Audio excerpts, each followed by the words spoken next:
Brought to you by Techno Camon 30 series.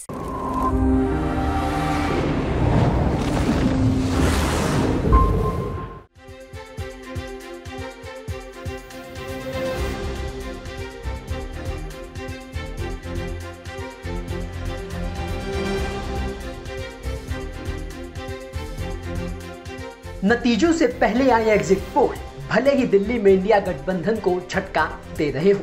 जिस नतीजे की उम्मीद अरविंद केजरीवाल की आम आदमी पार्टी और कांग्रेस ने की थी, भले ही एग्जिट पोल में उसे लेकर उन्हें मायूसी हाथ लगी हो, लेकिन अरविंद केजरीवाल के लिए खुशी की बात यह है कि बीते 2 लोकसभा चुनाव में उनके ही गढ़ दिल्ली में जो उनका खाता नहीं खुल पा रहा था, वो इस बार खुलता हुआ दिखाई दे रहा है। तो चलिए आपको एक एक करके उन एग्जिट पोल के बारे में बताते हैं जिसमें अरविंद केजरीवाल की आम आदमी पार्टी का दिल्ली में खाता खुलता हुआ दिखाई दे रहा है। सबसे पहले बात करें एक्सिस माई इंडिया के एग्जिट पोल की, तो दिल्ली में बीजेपी को 6 से 7 सीटें, आम आदमी पार्टी को 1 सीट और कांग्रेस को 1 सीट मिलती हुई दिखाई दे रही है। यानी एक्सिस माई इंडिया के एग्जिट पोल में केजरीवाल का खाता खुल रहा है। इसके अलावा अगर बात की जाए एबीपी वोटर के एग्जिट पोल की, तो उसके मुताबिक बीजेपी को 4 से 6 सीटें और इंडिया को 1 से 3 सीटें मिलती हुई दिखाई दे रही हैं। आपको बता दें कि एबीपी वोटर ने इंडिया गठबंधन को जो 1 से 3 सीटें दी हैं, उसमें केजरीवाल का खाता खुल रहा है।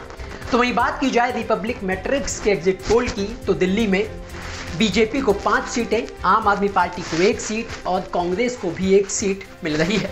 इसके अलावा बात अगर चाणक्य टुडे के एग्जिट पोल की करें, तो बीजेपी को 5 से 6 सीटें और आम आदमी पार्टी को 1 से 2 सीटें मिलती हुई दिखाई दे रही हैं। इसके अलावा न्यूज़ 18 के एग्जिट पोल के मुताबिक दिल्ली में बीजेपी को 5 से 7 सीटें और आम आदमी पार्टी को 0 से 2 सीटें मिल सकती हैं। तो वहीं डीबी लाइव के एग्जिट पोल के मुताबिक दिल्ली में बीजेपी को 2 से 4 सीटें मिलेंगी और इंडिया को 3 से 5 सीटें मिलती हुई दिखाई दे रही हैं।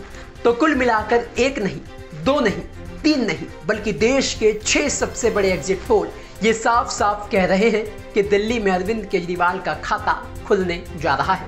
अब खुलेगा या नहीं, इसकी असली तस्वीर तो 4 जून को जब नतीजे आएंगे तभी साफ हो पाएगी। ब्यूरो रिपोर्ट, दिल्ली तक।